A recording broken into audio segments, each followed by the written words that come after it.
2, 1.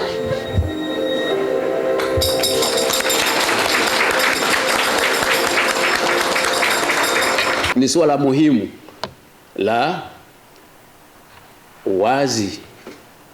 uwazi katika kupanga bei. Unaona, kama unaenda kununua vitunguu au nyanya au samaki, unaona ile bei unayoipata pale, wewe mwenyewe unaridhika kwamba kweli hii bei inayouziwa hapa kasadolini haka ka vitunguu, sidhani kama hapa nimeibiwa.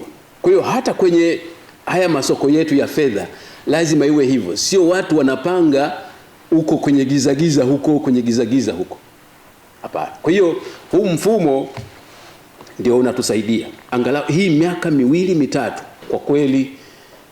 Wakubwa hawa wamefanya kazi, lakini kama nilivyosema ni chini ya usimamizi wa gavana wetu. Sekta yetu ya fedha na wakubwa mko hapa, watu wa mabenki, kuna maelekezo pale mengi.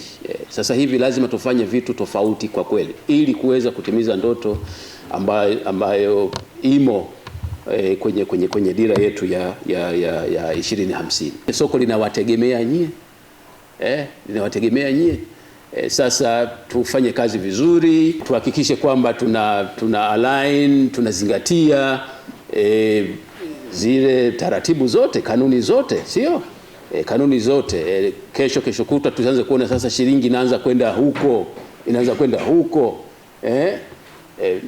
kwa sababu tunasema uchumi huu tunaujenga wote, sio central bank peke yake. Tunaposema sekta ya fedha, sekta ya mabenki, maana yake ni sisi na nyinyi kwa pamoja. Mfumo huu unahusisha ufanyaji wa miamala ndani ya hili soko la fedha la jumla ambalo ni kati ya mabenki na mabenki, lakini vile pia kutakuwa na ushiriki wa wale exporters wakubwa au makampuni makubwa ambayo yanauza bidhaa zao nje.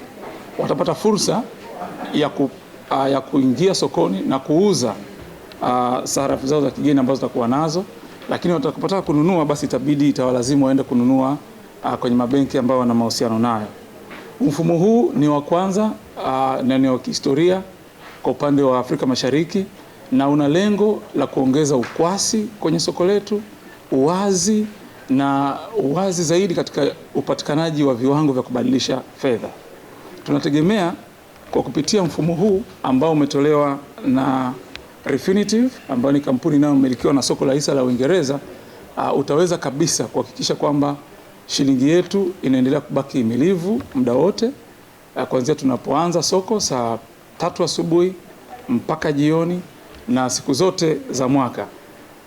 Benki Kuu tupo tayari kuhakikisha kwamba shilingi yetu inaendelea kuimarika, inakuwa himilivu na hivyo kuchagiza katika maendeleo ya nchi yetu tunapoanza utekelezaji wa dira ya taifa ya mwaka 2050.